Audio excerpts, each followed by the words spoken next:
Hello and welcome to today's video. It's not going to be much of one for my face, but I do have a face. Rather, today's video is on a protection spell. Now, this is by no means sort of like a this is exactly how you do a protection spell every time type of video. Rather, this is just kind of going to be a walkthrough of what spells look like for me and how I do protection spells by giving you an example of one. I wrote this spell up real quick before recording this video. It's not anything in-depth or complicated. This is just kind of like a very rudimentary introductory type spell. I wanted to do a spell jar because spell jars are very beginner friendly. There's something that a lot of people enjoy doing when they first start getting into witchcraft and whatnot. Now the camera is a ways away from me. It's kind of at a weird angle, so I hope the video is good. I hope that you can hear me from this distance. And yeah, we'll get into it. To start off, something I always do when I'm going to do a spell is make some tea first. I find that spell work usually is very exhausting to me, especially if it's something big and convoluted. This, of course, is by no means either of those things. However, it can still sometimes exhaust you, especially if it's something you're new at. So I always make myself a tea, which I have right here. Vanilla chai, my favorite. And I just like to keep it within arm's reach in case I need to drink it all during the spell or during the ritual. So that's kind of the first thing. This is something that I recommend for everybody, is make your favorite drink. Make a tea, make a coffee, make a hot chocolate. After that, you're going to want to prep your space. Now, this is my space. Typically, I get everything I need and put it in front of the blanket. That way it's all here in front of me. I don't have to get up and leave for any reason. I can just stay on this blanket. And then as I'm using things, I introduce them to the blanket by cleansing them typically. Now first, what I like to do to start off with my space, and again, you don't need to grab a blanket and sit on your floor, but you can do it somewhere you're comfortable. Lots of people have altars. You can do it at your altar, you can do it at your desk, you can do it on a bookshelf, you can do it wherever you may please, wherever you want, whatever's most comfortable to you. This is just what's comfortable for me. Anyway, so I start off by introducing the items that I have to represent the deity that I ask for help with or from, and my spirit guide as well. So now this typically isn't something that I cleanse. I just introduce it right away to my space. I call upon Basset, I call upon my spirit guides. I call upon the energy of the universe to grant me the strength, the knowledge, the wisdom I need to perform the spell. Give me the strength to carry the spell with me going forward. Give this space the energy and the protection it needs to stay safe during this spell, during this working. Keep me and my loved ones protected and safe during this energy. Next, I like to invoke the different elements or the different directions. I always start with north. I've got obsidian here. We set it at the northern tip. And I'm using this black obsidian pendulum for sort of a cleansing tool. I call upon north, the element of earth, to keep me safe, to keep me protected, to guide me through the spell. 3 times 3, so what would it be? Next is east, which I have amethyst for. So we turn to the eastern direction.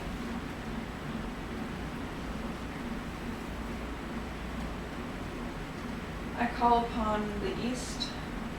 I call upon the element of air to keep me safe, to keep me protected, and to guide me through the spell. 3 times 3, so what would it be? Next we have south, the citrine, for the element of fire. I call upon south. I call upon the element of fire to keep me safe, to keep me protected, and to guide me through the spell. 3 times 3, so so mote it be. And then lastly, we have sodalite for west, which I'll place on the other side of my cat statue here.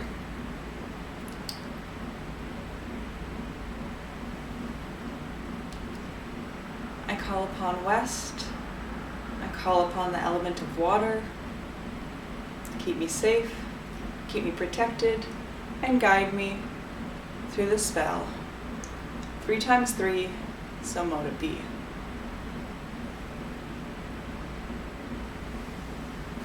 Now the little ending I say there, 3 times 3, so mote it be, you'll hear me say it frequently throughout this practice. It's just something that I've picked up. It's not something you have to say at all during your practice. It's just something that I say to end things. You could say a prayer, you could say a chant, you could meditate, you could say nothing at all, whatever is most comfortable for you. This is just what I use or what I say. So upon this is how I've opened my circle, or I've sort of invited these energies in to work with me to create the spell and the atmosphere that I need. Next, I want to light my candle. If you're following along, you're going to want to use either a white or black candle or some other color candle that represents protection to you. Now, I never put my candle on my blanket just for safety reasons, so always leave it just behind. Pass that there. Now what you're going to want to do is light your candle.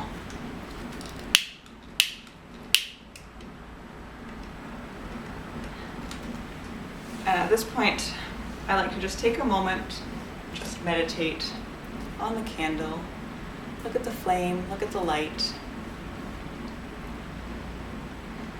watch as it moves, as it flickers, as it does whatever it may be doing right now if you're following along.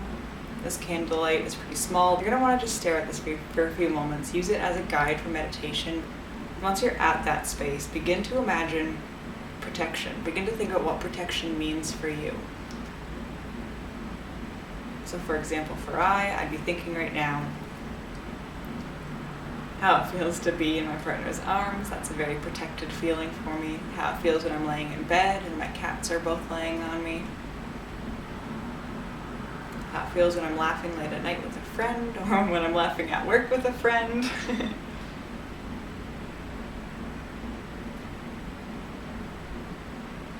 The feeling when the sun begins to set, and it doesn't matter what tomorrow brings, because right now is all that matters, and right now you're happy, right now you're at peace, right now you feel safe. These are all the feelings you want to allow yourself to feel. Allow yourself to feel protected. Let your body just fill up with this overwhelming safe feeling, this protective feeling, this protection feeling, or protected rather. And then channel those feelings into what you want from the spell. What are you hoping to attain? What are you hoping to achieve with this spell? And then you move along and just imagine the purple or the white or the black or whatever other candle to be seeping in to you and to your energy. Allow those energies to mingle, allow those colors to mingle. You are protected, you are safe, you embody protection, you embody safety, you embody security. Once you've done that, what you want to do is start making the spell jar. So I have my spell jar. I always start just by, usually I do figure 8s. That's usually how I clean things. Again, it's just a personal thing. You can cleanse them however you choose, however you wish. I'm just calling upon Basil and my spirit guides to cleanse this jar. Allow it to be filled with the protective energies in this atmosphere, in this environment. Allow it to hold the protection that I need it to hold, and bring me the protection that I need it to bring me. 3 times 3, so let it be. At this point, I also like to use this ashtray that a friend gifted me. She made it, and it's wonderful and amazing and works very well for catching all my messes. So I typically put the spell jar inside of the ashtray, and then you're going to want to start adding your herbs. Now, there's lots of different herbs for protection. You can use whatever you feel is fit for protection. You can look up herbs for protection and find tons and tons of lists. But I just have 4 herbs here. We've got Coriander, so you want to start by introducing each herb and cleansing it. I call upon my spirit guides. I call upon Basil. Allows Coriander to bring me the protection that I crave, that I desire, that I deserve. 3 times 3, so let it be. So as you can tell, it doesn't have to be anything big that you say. You just want to announce the herb you're using. You want to announce the ingredient you're using, and then announce its purpose, its intent. You're giving it the intent that it needs to give you. It's important to keep in mind if you have pets not to be using anything that could be harmful for animals. So just make sure you're keeping your space clean if you have pets, as you don't want to harm them, of course. So you've added the Coriander. Next I want to add some bay leaves. I call upon my spirit guides. I call upon Basil. Give these bay leaves the protection, the protective energy it needs to give me the protection I deserve. 3 times 3, so let it be. Next I've used Basil. We'll do the same thing again. I call upon Basil, I call upon my spirit guides. Bring this Basil, the protective energy it needs to give me the protection I deserve. 3 times 3, so let it be.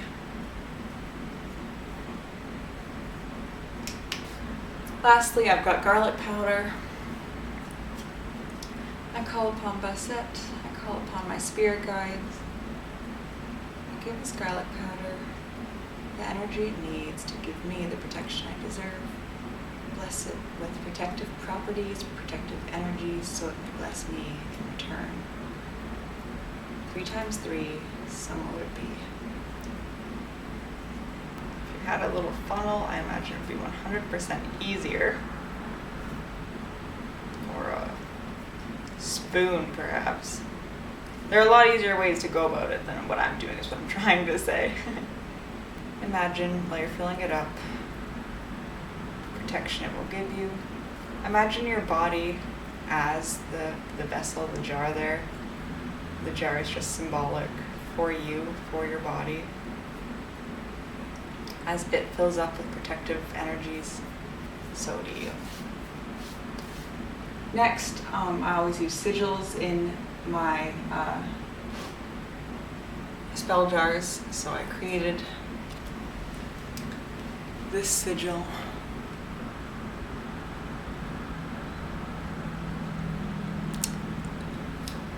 I can, of course, make a video at some point on how to create your own sigils, but for now, you can always just Google them. And I'm just going to fold it 4 times.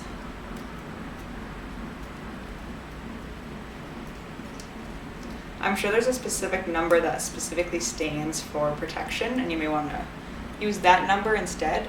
For me, however, 4s represent protection. They've always represented my spirit guide. They've always represented the fact that I am being looked out for, I'm being taken care of, I'm being protected. So that's why I fold it in 4s, and then it's in the jar. Kind of lastly, for adding to the spell jar, you're going to want to add some crystals. You can look up crystals for protection or crystals that represent protection online and find lists upon lists of crystals that you can use at home. Again, we'll do the same thing we've done with the herbs.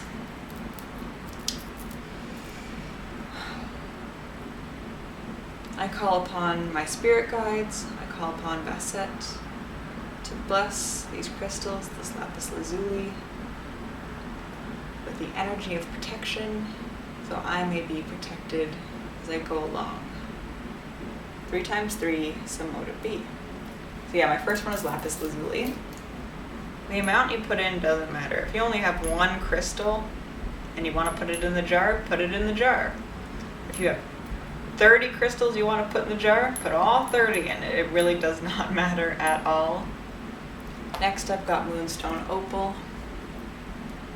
I call upon Basil. I call upon my spirit guides to bless this moonstone, this opal, with the protective energies that I require to stay safe and secure in my life. 3 times 3, so would it be.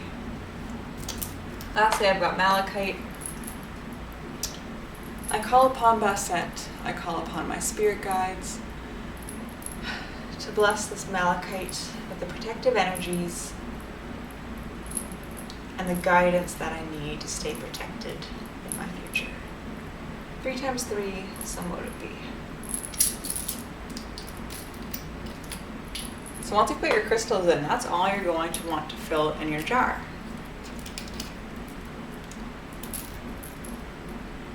And then that's when you are going to A, close the jar, and B, seal it with wax. That's something that I like to do. It's a very common practice to seal with wax. You're just kind of ending the ritual essentially with that. And I use just the wax from my candle here. If you're going to do this, make sure you are putting your jar on something that is safe to handle hot wax, not something that is not safe for that. Just gonna pour that wax on the candle there. Drip down the sides. Candle wax hardens very quickly. Now, as I've sealed this candle, you want to just thank whoever you called upon for blessing you with this opportunity, with this energy. Thank you, Basset. Thank you to my spirit guides. Thank you to the universe for this protection jar, for this energy that I've called upon. 3 times 3, so mote it be. And then you're just going to want to close your circle, in which we go backwards.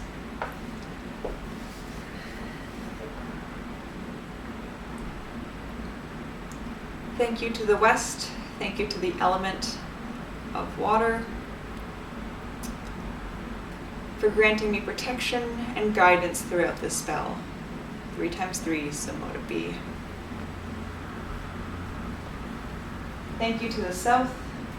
Thank you to the element of fire for granting me the protection and guidance I needed throughout this spell. 3 times 3, so mote it be. Thank you to the east. Thank you to the element of air for granting me the protection and guidance I needed throughout this spell. 3 times 3, so mote it be.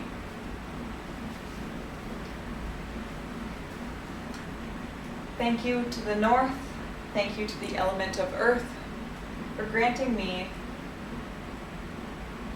the protection and guidance I needed throughout this spell.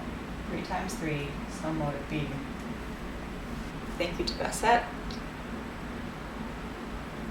Thank you to my spirit guides for granting me the protection and guidance I needed throughout this spell. And that's it. You can end your spell however you want. That's how I end my spells. You can do whatever you want, whatever's most comfortable. And at the end,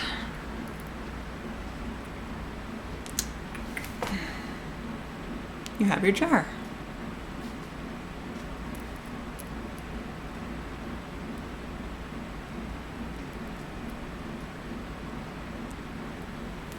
And put yours wherever you want, whether it's in your pocket, in a bag, in your purse, beside your bed, in a drawer, anywhere you want you can put it, as long as you are reminded of it. I also wanted to turn the camera around really quick here to see if it focuses outside. I don't think it's going to, but there is a spectacular sunset that has been setting this whole time. Very beautiful. Anyway, that is our spell. So I hope you guys all have a very lovely night. I hope you enjoy the rest of your week. If you have any questions, if you have any things you want to see in particular, please let me know in the comments. If you like the video, leave a like, and maybe subscribe. And yeah, I will see you all next time. Thank you for watching, and I love you very much.